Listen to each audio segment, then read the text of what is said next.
Hi, and welcome to today's session 22, of our study of the book of Revelation. We introduced the bowl judgments last week, and we're going to be looking more at them in detail this week. Last session, as you know, was more a general introduction to these bowl judgments. Its purpose actually was to let you know that the worst judgments are yet to come. We've had two sets of judgments, but these are going to be the worst yet to come, and they will be poured out on an unrepentant world that actually absolutely refuses to acknowledge Christ as the Lord of the universe and the God of creation. So we have these people who have lived through some indescribable times, and yet they still refuse to accept Jesus as Lord. The first bowl then we encounter is found in chapter 16, verses 1 through 2. The order comes down from the sanctuary to the seven angels. It is that time. The midnight hour has struck, and the angels are commanded to pour out the bowls of God's wrath on the earth. The first angel pours out a bowl of severely painful sores. These sores afflict only those who worship the Antichrist and those who have taken the mark of the beast. Comparable, I think, to the boils in the sixth plague of Egypt. The same Greek word written here is identical to that was used in the Septuagint, the Greek version of the Old Testament, to describe the boils of Egypt. The same word is also used in Luke to describe the sores of the beggar Lazarus. So what are these sores? What could they possibly be? Could these open running abscesses be some form of melanoma or cancer? Could they be caused by radioactive pollution that was triggered by some atomic device designed to poison the atmosphere? Could they simply be boils that are caused by some kind of an infected hair follicle?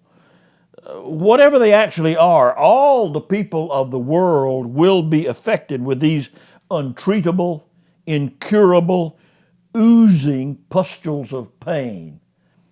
No one will be exempt. The second bowl we encounter in verse 3, reminiscent of the first plague of Egypt. This bowl represents the first of several in which God will turn the tables on mankind. In the beginning, God planned to create a utopia in which man would be drawn to him in relationship. He did that in the Garden of Eden. Even Paul in Romans made it clear that there was enough in creation to make man aware of a sense of a higher power. In fact, in some cultures, they will admit they don't know whether there is a God, but they know there has to be some higher power because of what's around them. They see so much complication around them that they have to admit that there must be a higher power. But man has refused to acknowledge God and divine creation. Man has not responded to God's overture to have a relationship. And now God takes all creation and he turns it against man because of his rebellion. He does so by polluting and destroying man through his own environment. This bowl of wrath is poured into the seas, and when he says the seas, he's talking here about the salt seas, and they're turned to blood. Not just any blood, not living blood, not life-sustaining blood, but blood like that of a dead man. The blood is actually coagulating, it's rotting, it's putrefied, causing all life in the oceans to die and wash onto the shores of the world, bringing a smell, an odor that is almost unbearable. With life in the oceans depleted, a major food source is destroyed, and man and animal life lose a valuable food resource. So the prospect of disease looms very heavily over all remaining life at this point. The third bowl we find in verses 4 through 7. A retribution is now rendered upon the worshipers of the Antichrist and the followers of the beast, because together they have tortured and killed God's saints and shed their blood for refusing to accept the mark of the beast. Now, to avenge the death of these saints, God's wrath is now poured out on the fresh waters of the earth. The rivers, the fountains, the springs have all turned to blood. Satan has shed the blood of the saints. It is now time for his followers to have only blood to drink. And not just any blood, but blood that causes disease and brings pestilence. Humankind no longer has life-giving fresh water to drink. And no longer can one bathe in impure, undefiled water. What the world has done to God and His people, He now does to the world. He evens the score. He sets right the wrongs that have been committed against His and His own. His righteousness prevails. Wickedness and unrighteousness are crushed and punished. And in verse 5, the angel declares that God is justified in rendering such harsh judgment on the people, because this eternal God is holy and righteous and just and faithful. He alone has the power and authority to bring retribution and justice upon those who indiscriminately tortured and murdered His saints. So the angel exonerates God from any indictment that He is too harsh on the unrepentant. Rather, God's judgment is fair. It's appropriate. And then a voice from the altar of chapter 6, verses 9 through 10 acknowledges this reinforcing truth that God is justified in His judgment. And a day will come when God will have had enough and will fairly render His verdict upon the entire sinful world. That day has come. Fourth bowl. The fourth bowl we find in verses 8 and 9 of chapter 16. The fourth angel pours his bowl out on the sun. With today's environmental movement proclaiming that man is destroying the ozone layer, that protective layer of gas that covers the earth, this occurrence is entirely possible. Rather than man bringing on his own suffering, it will be God who will touch the sun and will command it to shine more brightly. After all, God created the sun. He can do what He wants to with it, and He can tell it to do what He wants it to do. Now, if we interpret this literally, the results of increased solar intensity will multiply the travail of mankind. If you've ever been sunburned, you know what I'm talking about. Man will already be suffering from extreme thirst caused by the fresh waters turned to blood and there being no fresh water to drink. Now, with additional exposure to the rays of the sun, surely conditions such as melanoma will proliferate in geometrical progression. The polar ice caps are certain to melt, raising the levels of the bloodied oceans, inundating land masses. All life will suffer extreme pain from the sunburn that would be caused by exposure to the ever-increasing intensity of the scorching rays of the sun. Another possibility could be the almost simultaneous nuclear exchange by the powers of the world, resulting in a nuclear holocaust. One is reminded of the heat produced from the atomic explosions during World War II and the ultimate dropping of the atomic bombs on Japan. Many people suffered severe burns and chronic pain for years as a result of those bombs. Could John be describing such an exchange? Could he be explaining unknown occurrences of the future by the known experiences of the present? Such is, of course, possible. But in whatever form this bowl takes, the suffering will be interminable and severe. The fifth bowl, we find that in chapter 16, verses 10 and 11. What a place to start. What a place to start. Notice that this fifth bowl is not poured out on some obscure, out-of-the-way people or place, but at the very seat of authority for the Antichrist, the false prophet, and the beast. All of them aligned. And the very seat of their authority is where this fifth bowl occurs. The bowl is poured out on the core, the very crux, the heart of their authority and their kingdom, which was full of darkness.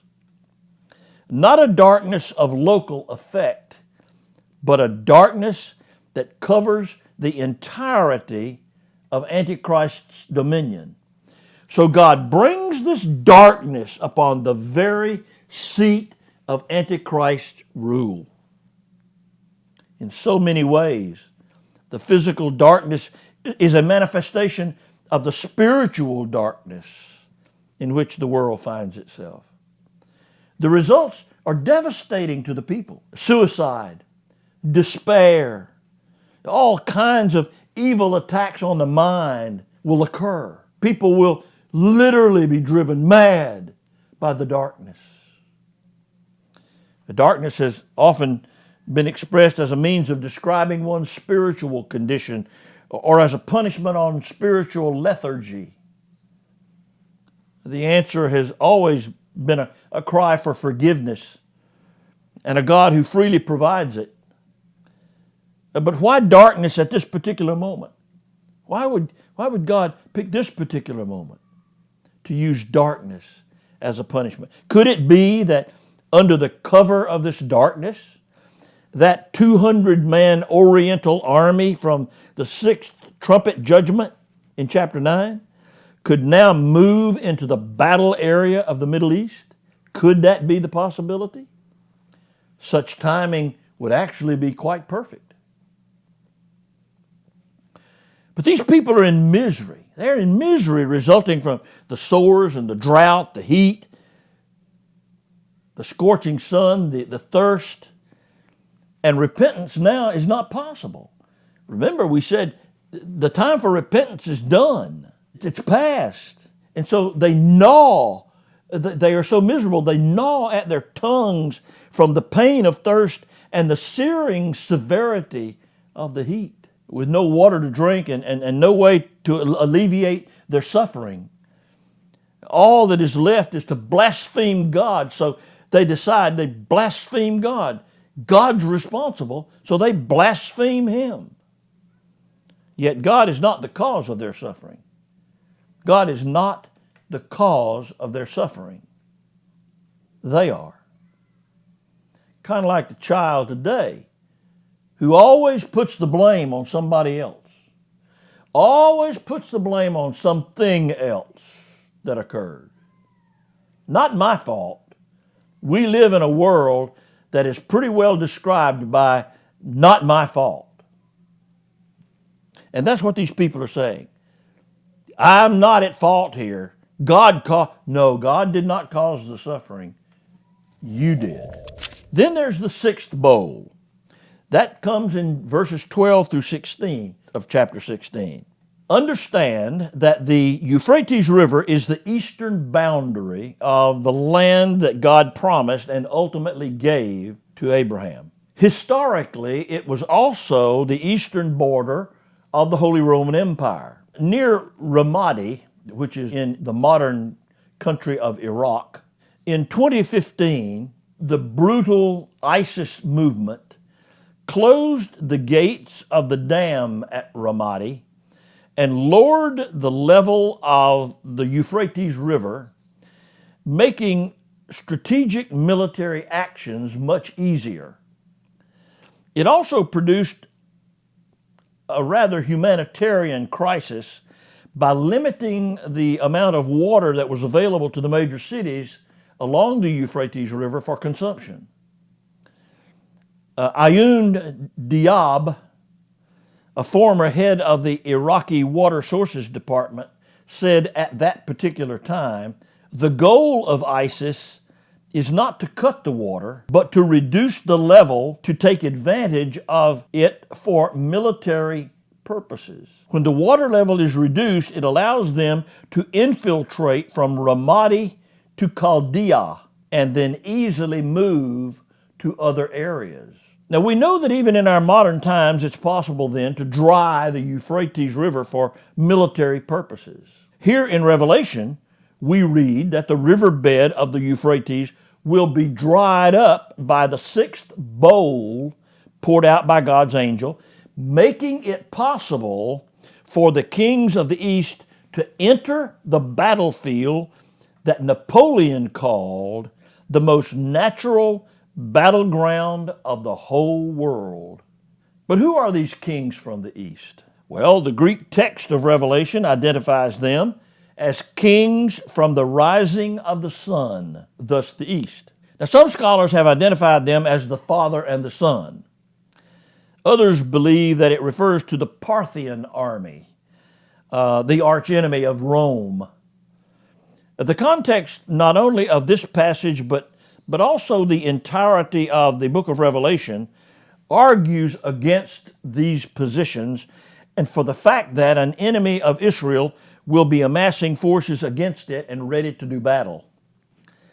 While the general message of the book of Revelation is the second coming of Jesus and the establishment of his kingdom, these bowls of wrath speak to judgment and preparation for that second coming. To prepare the way for the kings implies a strategic move rather than a preemptive effort at describing the coming of the Lord. Now, these bowls of wrath are a proactive plan for God. God will march toward the inevitable conflict that is ultimately played out in chapter 19. Now, to consider this particular bowl anything else but an explanation of the coming conflict, I think does not do justice to the original text. So the forces of the kings from the east will ford the dry riverbed and will join with a massive coalition of armies from eastern countries to make a final assault on God's chosen people. John now sees, emerging from the very pits of hell, three unclean spirits, proceeding from the mouths of Satan, the beast, and the false prophet. These spirits are like frogs, indicating their uncleanness, their vile, repulsive, and repugnant character, and confirming their association with evil and the devil. They are demons who support all the efforts of the unholy Trinity and have the power to perform signs and wonders. These miraculous happenings are so deceitful and powerful that they draw the kings of the East to invade Palestine in spite of their sores, in spite of the intense heat, in spite of the drought and the darkness.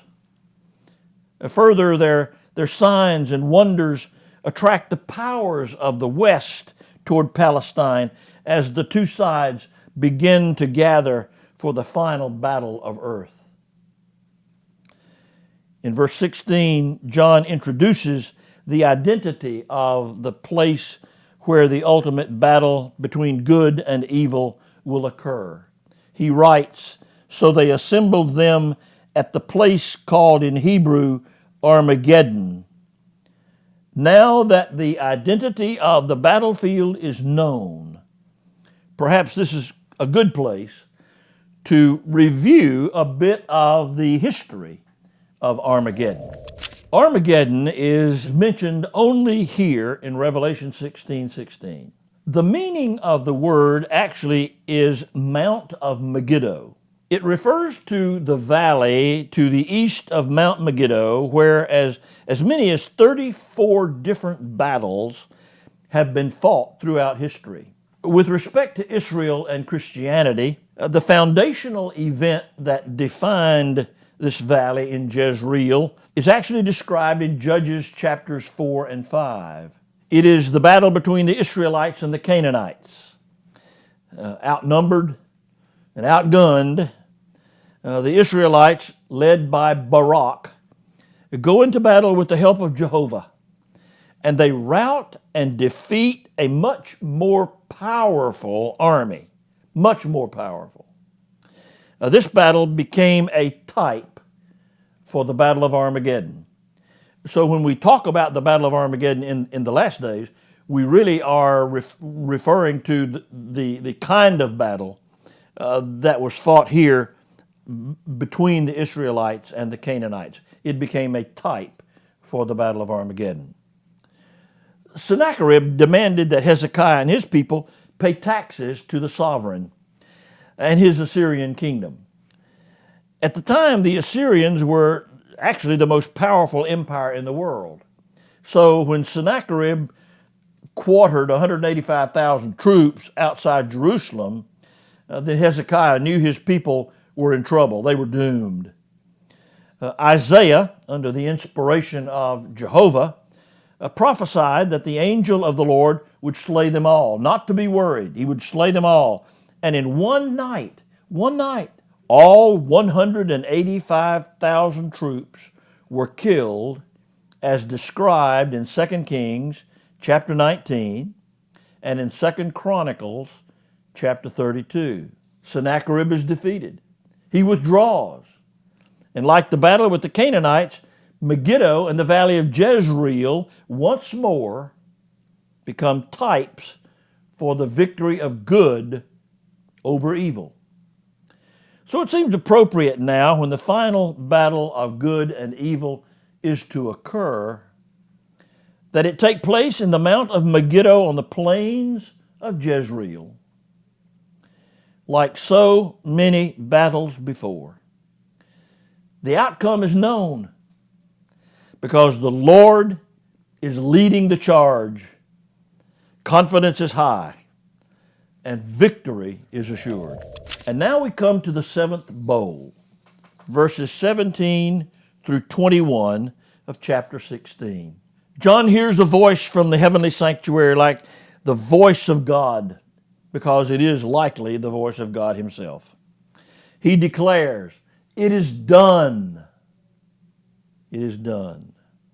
Again, these English words translate the Greek gegonin, a perfect tense verb meaning it has happened, it is done. Now, the idea here is the same as when Jesus spoke his words from the cross. Not the same word, but it is like that.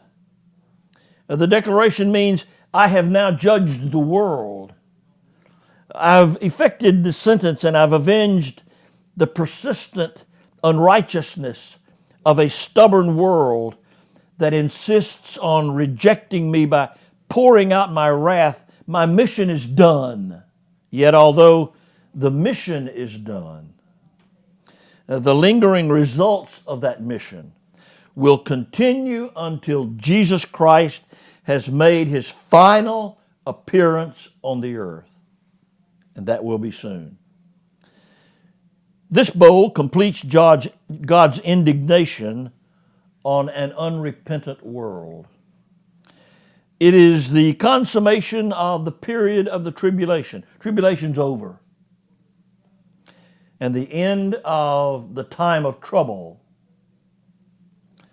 It will be marked by natural calamities that include thunders and lightnings and the most devastating earthquake that ever will be recorded on the earth or experienced on the earth. The word employed here to describe the earthquake is a word which can mean earthquake, but it can also mean generally a shaking of the earth. Hal Lindsey believes that such shaking might very well be the result of a nuclear exchange among the great powers of the world. He writes, when these powers lock forces here, there will be a full-scale exchange of nuclear weapons, and it's at this time that the cities of the nation will fall in whatever form it takes. The destructive power of this shaking will affect the entire globe, and every city of the world will be leveled to dust. The great city Jerusalem will be split into three parts representing the Trinity, all of whom in the person of God will sit on the throne of David. But even the divided Jerusalem will emerge as an improved city. All other cities will be leveled to dust, but Jerusalem will be the improved city, a spiritually defined city. It will become the center of Christ's rule during the millennial kingdom and shall remain so until the great white throne judgment and the establishment of God's eternal reign. This final outpouring of God's wrath on the earth will also result in the destruction of Babylon, the capital city of the Antichrist. That city that has so long sullenly resisted the efforts of believers will taste the bitterness of God's cup filled with the wine of His fierce anger. The enormity of this disaster, whether natural or man-made, will be unprecedented. The islands of the oceans and the seas will disappear, submerged between the growing water levels due to the heating of the earth. The mountains, once so majestic and beautiful, will be reduced to unsightly chasms in the earth. The earth, as known before, will literally be unrecognizable. And to add insult to injury, all life on earth will suffer the indignity of being pounded relentlessly by hailstones, some weighing as much as 100 pounds. Not only do the hailstones destroy buildings and cities and farms and crops, but they also kill all life on whom they fall. The suffering is agonizing. Death becomes a pleasant companion. And yet, unbelievers continue to hate on Christ. They hate on God. They continue to blaspheme His name, blaming Him for all that has encompassed them and all that's destroyed their lives. And they take no responsibility for their own actions. Not my fault. No accountability for the martyrdom of the tribulation saints. Not my fault. No fault for not accepting the grace and mercy God offered them again and again. Not my fault. But now,